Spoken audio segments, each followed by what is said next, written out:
you should stop tuning in right now if you are looking for get-rich-quick products. Okay, it will not get you filthy rich. Jeff Yeo, co-founder of Big Tiny Group. Big Tiny has turned tiny homes into a movement, showing that sustainable living can be both comfortable and stylish. In 2018, they won the Emerging Enterprise Asia Award for being the most promising startup, and they were on the same stage together with Carousel, Mighty Jacks, XM Studios, and FOMO Pay. I'm on a mission to make every city dweller stay in a tiny house of ours while minimizing the impact of tourism on the environment and still being able to profit from it as well. And how many tiny homes you have in total right now? Probably 400-500 all over the world. It's about encouraging city dwellers to reconnect with nature, ensuring that our guests have an experiential accommodation space in all the nice scenic areas that we have. I think I'm your average, very normal, low profile, void deck soccer kicking kid. I always believe in doing something that is beneficial to all parties whenever possible,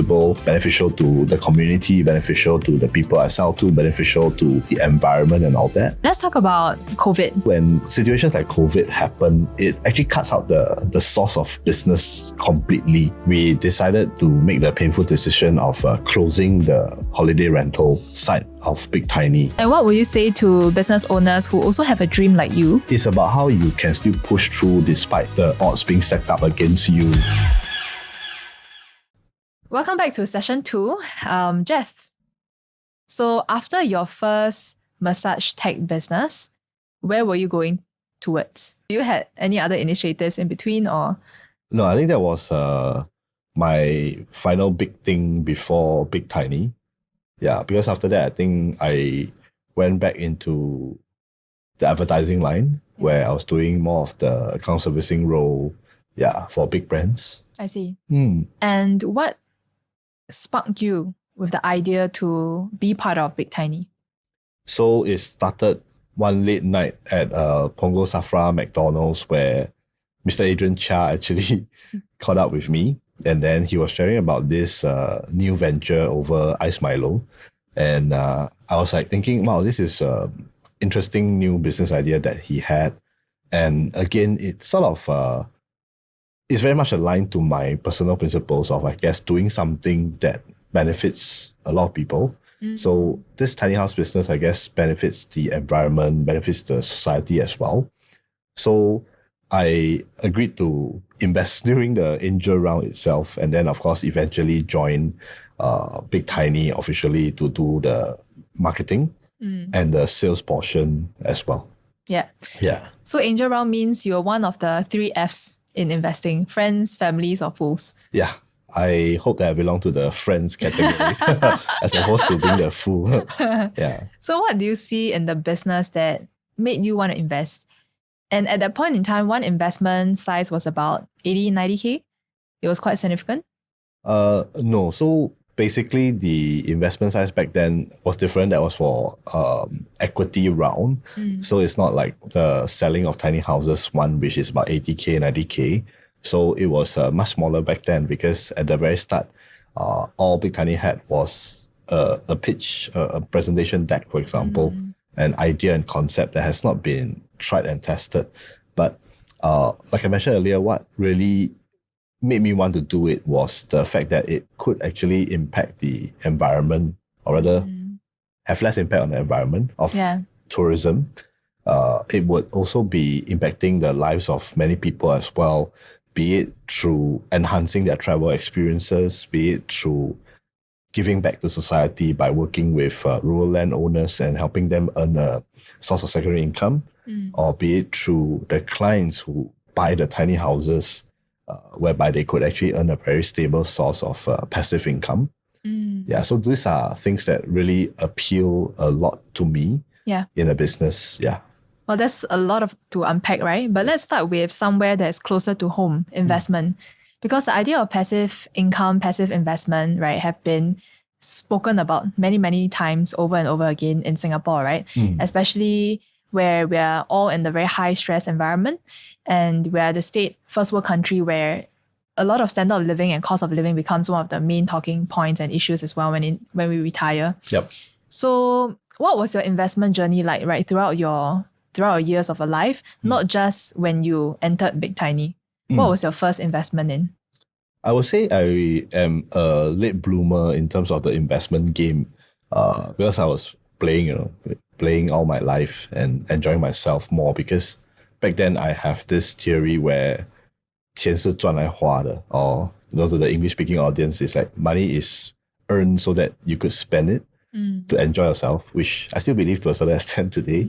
But of course, I guess for myself, investment journey for me back then, because I was single, because I was young, so that meant that I had a longer investment horizon compared to the older folks, for example. So when I was younger, I tend to look for high risk, high returns kind of investment products. So it's your usual Forex. There was no crypto back then yet.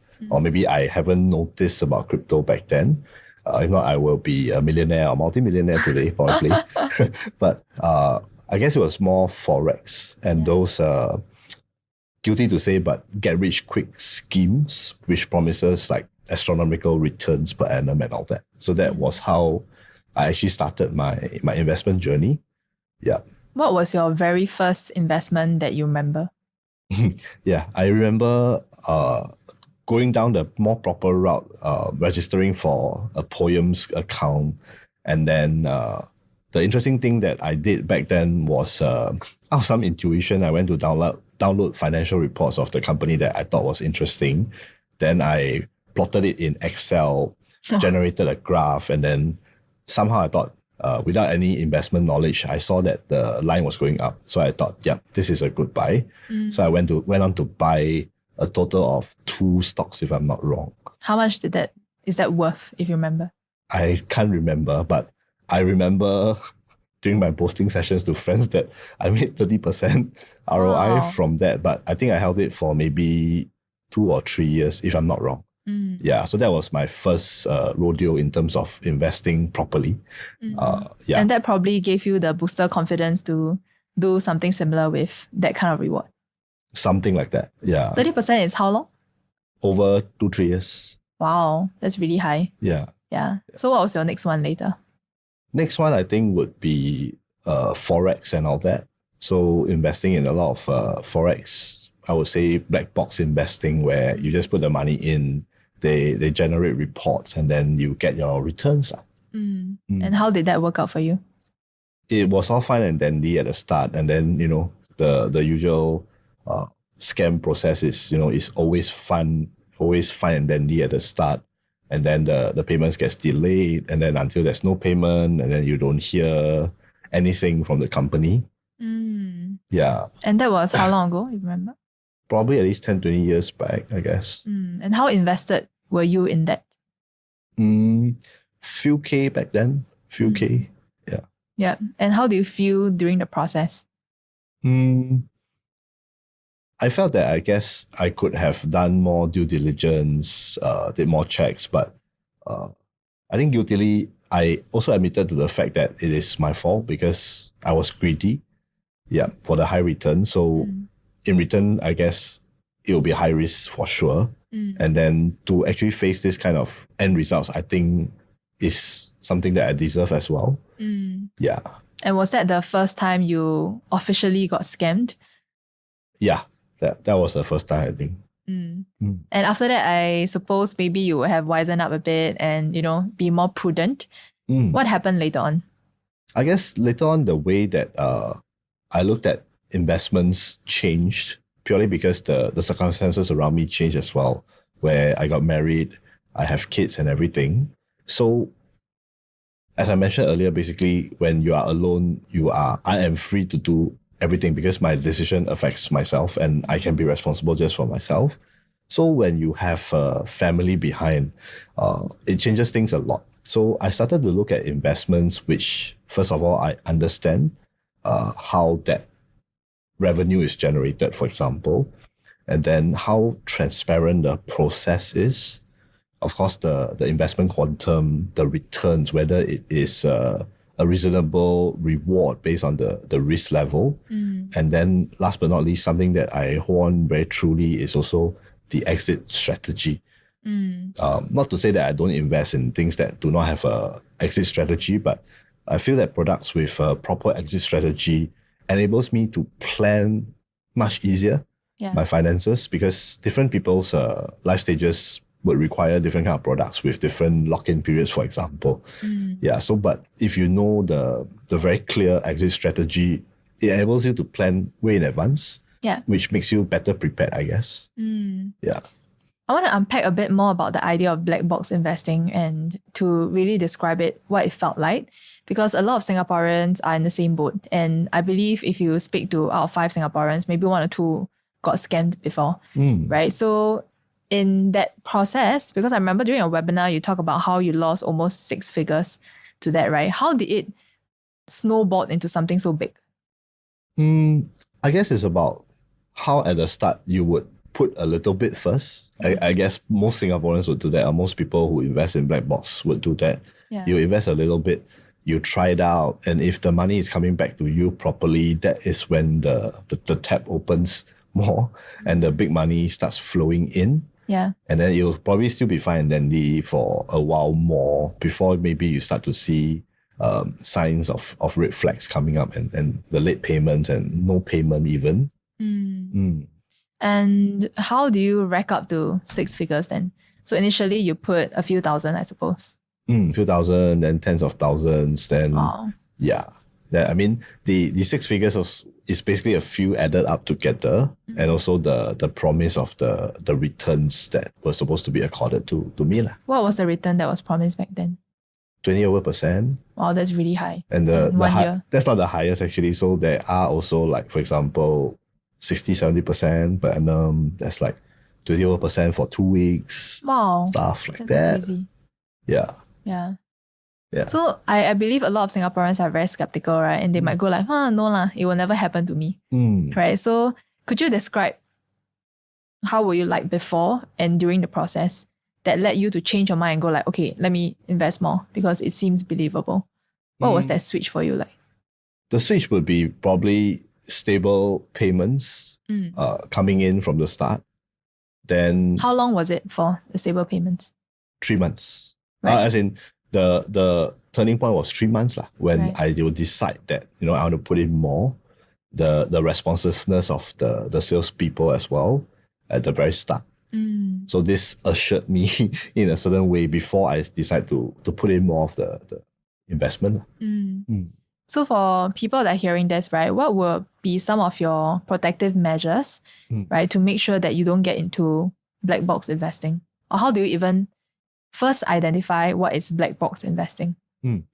I guess black box investing would be how you are putting money into something that you don't know much about. Perhaps you don't know what business activities they're carrying out, how they're earning that revenue, how they are also earning from the business other than giving you the payouts that they promise you, because that criteria actually makes sure that the company is sustainable as well. Because imagine out of every $100 that they are earning, they are paying you perhaps $90 and the company is only taking 10, for example. Is that sustainable? But you probably won't be able to answer that question because it's black box investing, so they won't tell you anything about it. Yeah, because other than the criteria that I mentioned earlier, the sustainability of the company is also something that's important, because that actually tells you how safe your investment is, and if you have the company can last that long for you to recoup your principals. Yeah. I'll think that for Forex, for example, FX or crypto, right?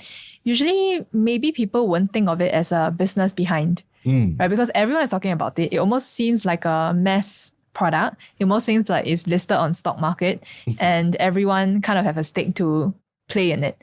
So it feels very diversified. It doesn't feel like, there is one sole business owner that is responsible for the success and the downfall, which kind of gave that illusion that it might be safe, right? So what's the reality that you like to tell the audience about investment projects or products like that? I guess it's about doing your due diligence to find out more. So while you're right that, for example, Forex trading is something that actually a lot of people are doing unknowingly as well. Like when you are traveling to the States and you go to a money changer to change your SGD to USD, that is actually Forex trading in itself.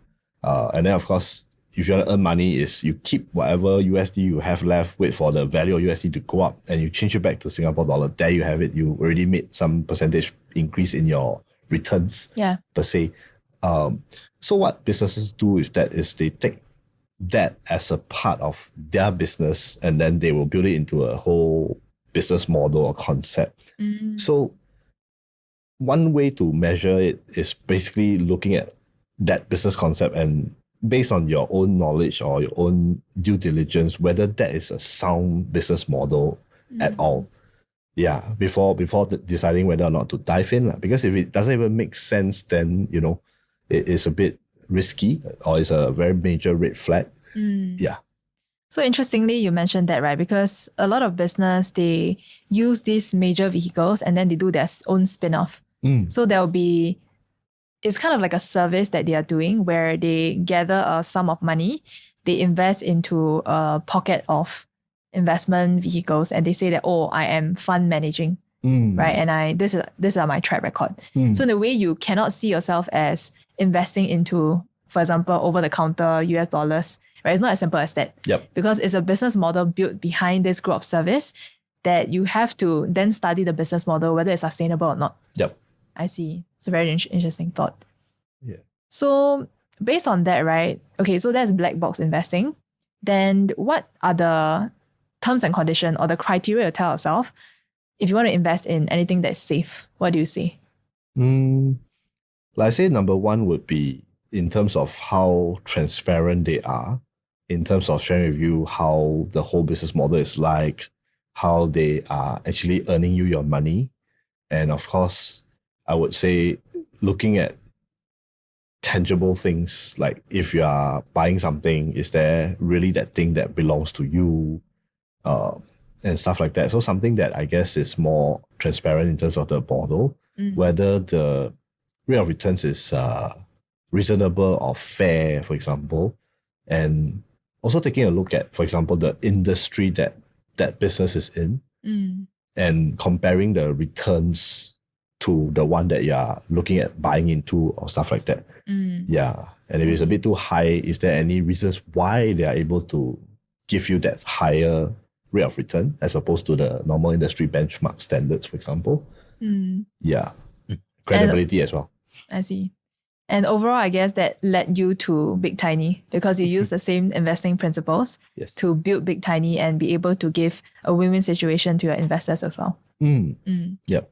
Well, so in the part 3 of the episode, we'll be talking about Big Tiny's startup journey. What are some of the downfalls? What are some of the stories, 辛酸的故事, you know, that Jeff went through and his business partners went through, and how it became a huge 30 million cap industry today.